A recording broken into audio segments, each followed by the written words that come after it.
একটু চোখ বন্ধ করে রাত্রেবেলা চিন্তা করবেন। মনে করেন আপনার হায়াত 60 বছর। কত বছর? মনে করেন, ফর এক্সাম্পল, চোখ বন্ধ করবেন আজকে বাসায় গিয়ে ঘুমানোর সময়, দোয়া দুরূদ পড়ে চোখটা বন্ধ করে ভাববেন আদনান ভাই কথাটা বলে গেছে, একটু ভাবি। এইটুক যদি ভাবতে পারেন আজকে বাসায় গিয়ে, আজকে ওয়াজ আমার সফর ইনশাআল্লাহ। এই যে 200 কিলো আসছি, আবার 200 কিলো যাবো, ইনশাআল্লাহ সফল।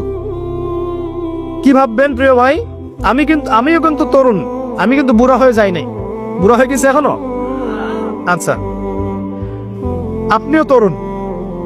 তরুণরা একটু ভাবি, চোখ বন্ধ করে ভাববেন যে আল্লাহ পাক আপনাকে সৃষ্টি করেছিলেন আল্লাহর ইবাদত করার জন্য। সূরা জারিয়াত 56 নম্বর আয়াত, ওয়া মা খালাকতুল জিন্না ওয়াল ইনসা ইল্লা লিয়াবুদুন। 1 2 আল্লাহ পাক আপনাকে সৃষ্টি করেছিলেন যাতে করে আল্লাহর দ্বীনটাকে আপনি আল্লাহর জমিনে প্রচার করেন, প্রসার করেন, প্রতিষ্ঠা লাভ করেন। এই দুইটা আপনার কাজ ছিল। এখন আপনার বয়স হয়ে গেছে 30 বা 25, ধরে নেন যে আপনার হায়াত 60 বছর। তার মানে আপনার জীবনে বাকি আছে এখন 30 বছর। এই যে 30 বছর আপনি নষ্ট করেছেন বা চলে গেছে, চোখ বন্ধ করে চিন্তা করবেন এই 30 বছরে কত ওয়াক্ত নামাজ পড়েছেন, কতদিন রোজা রেখেছেন, এই 30 বছরে 30টা আয়াত আপনি পড়েছেন কিনা, এই 30 বছরে 30টা সূরা আপনি শিখেছেন কিনা, 30 বছরে আপনি 30টা ইসলামিক বই পড়েছেন কিনা, আপনি নবীর 30টা হাদিস পড়েছেন কিনা, 30 দিন জামাতের সাথে নামাজ পড়েছেন কিনা, 30 দিন দিনের দাওয়াত দিয়েছেন কিনা, 30টা দিন দান সদকা করেছেন কিনা। আমি খুব বেসিক কথা বলছি, আমি বলিনি আপনি 30 দিন 30টা যুদ্ধ করেছেন কিনা, এই কথা বলিনি। আমি আপনাকে বেসিক কথা বলছি, একদম বেসিক প্রাইমারি কথা।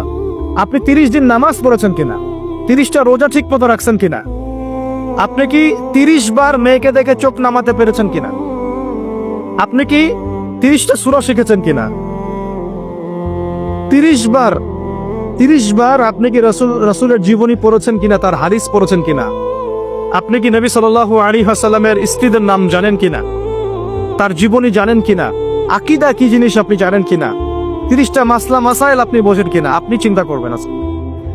এই একটা চিন্তা আপনার জীবনটাকে বদলে ফেলবে ইনশাআল্লাহ। এই একটা চিন্তাই যথেষ্ট আপনার জীবনকে বদলে ফেলার জন্য। এই চিন্তাটা আরেকভাবে করবেন। এটা ভাবার পরে আপনি চোখটা খুলবেন, চোখটা খুলে সাদা কাগজ নিয়ে বসবেন, উঠে বসবেন, বসে আপনি লিখবেন। এই যুব ভাই শোনেন, বসে আপনি লিখবেন। কি লিখবেন? আপনি লিখবেন এই 30 বছরে আপনি কতগুলো গুনাহ করেছেন, আপনার মনে পড়ে কি কি। হয়তোবা, আমি দোয়া করি যেন এমনটা না হয়, তবে হয়তোবা আপনি খুঁজে পাবেন এই 30 বছরে আপনি বেনামাজি ছিলেন। হয়তোবা। দাঁড়ান, 2 আপনি হয়তো দেখবেন আপনি অনেক দিন রমজানের রোজা রাখেন নাই। আপনি দেখবেন হয়তো আপনি দান সদকা তো করেন নাই, রিকশালাকে থাপ্পড়ও দিয়েছেন। আপনি হয়তো দেখবেন যে হলে সিট বুকিং এর জন্য হকি স্টিক নিয়ে মারামারি করেছেন। আপনি হয়তো দেখবেন যে 30 বছরে 30টা মেয়ের সাথে সম্পর্ক করা শেষ। আপনি হয়তো দেখবেন যে আপনি অলরেডি পতিতলায় ভিজিট করে চলে আসছেন। আপনি 30 দিন, এই 30 বছরে 30 বার কমপক্ষে এই মাদকের আসরে বসেছিলেন, এবং 30 বছরের বহু সময় আপনি অনলাইনে নষ্ট করেছেন, পর্নোগ্রাফি দেখে নষ্ট করেছেন, গোপনে পাপ করেছেন, হ্যাঁ, আরো অনেক কিছুই করেছেন। আপনি হয়তো এটা খুঁজে পাবেন। মিথ্যা বলেছেন, প্রতারণা করেছেন, মাপে কম দিয়েছেন, অন্যের উপর অত্যাচার করেছেন। আপনি আপনার যৌবনকে কাজে লাগিয়ে, এই শক্তিটাকে কাজে লাগিয়ে আপনি ইসলামের বিরুদ্ধাচারণা করেছেন, হয়তো এটাও পাবেন। এই একটা চিন্তা যদি করতে পারেন, এখন আপনার সামনে এখন রাস্তা দুটা। আপনার বাকি বয়স আছে এখন 30 বছর। ওয়াল আসরি, সময়ের কসম। আপনার সময়, আপনার জীবনের সময়টাকে মূল্যায়ন করতে হবে। সময়ের কসম, হয় যদি আমার 30 বছর বাকি থাকে, এখন এই বাকি যে আছে কিনা আমিও জানি না, কেউ জানে? অনিশ্চিত পরীক্ষার হল, কেউ জানে না খাতা কখন কেড়ে নেওয়া হবে। আর এটা কারাগারের জীবন, মানে কারাগারে বসে কেউ নিজের মন গড়া পদ্ধতিতে চলতে পারে না, যেরকম রুটিন সেরকম চলতে হয়। কারাগারের জীবনে বসেই আপনি সুদ খাচ্ছেন, কারাগারে বসেই ঘুষ খাচ্ছেন, কারাগারে বসেই জেরা করছেন, কারাগারে বসেই বেনামাজি থাকছেন, কারাগারে বসেই হোয়াটসঅ্যাপে মেসেঞ্জারে মেয়েদের সাথে প্রেম করছেন, কারাগারে বসে। কারাগারের জীবন। কারাগারের জীবন যদি বাকি থাকে আর 20-30 বছর, আপনার সামনে এখন রাস্তা 3টা। 1, আপনি কি গতানুগতিক যেভাবে চলেছেন সেভাবেই শেষ করবেন জীবনটা? যদি শেষ করে দেন, তাহলে পৃথিবীর ইতিহাস থেকে আপনার নাম একদিন মুছে যাবে। আপনি একাই কবরে শুয়ে থাকবেন, আপনার আত্মা ইল্লিনে না গিয়ে সিজ্জিনে চলে যাবে। পৃথিবীর কোনো মানুষ আপনাকে মনে রাখবে না। আপনি একা একাই আযাব ভোগ করতে থাকবেন, কেউ আপনাকে বাঁচাতে আসবে না। শেষ।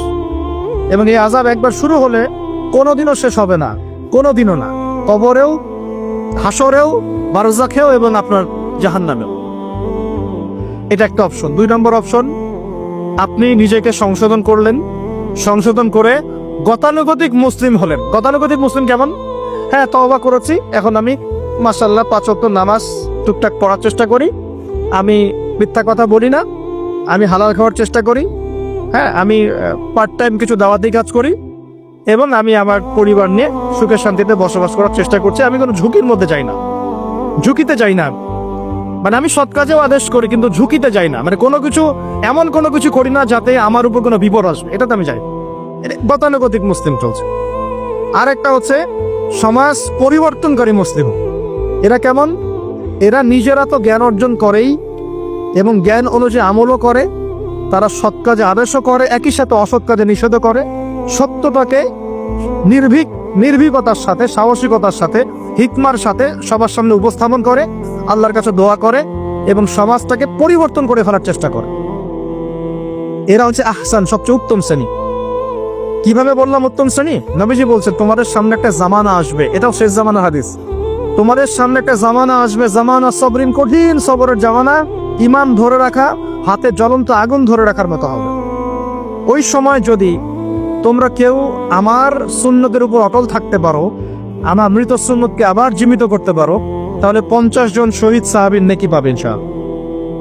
এরা সমাজ পরিবর্তনকারী মানুষ।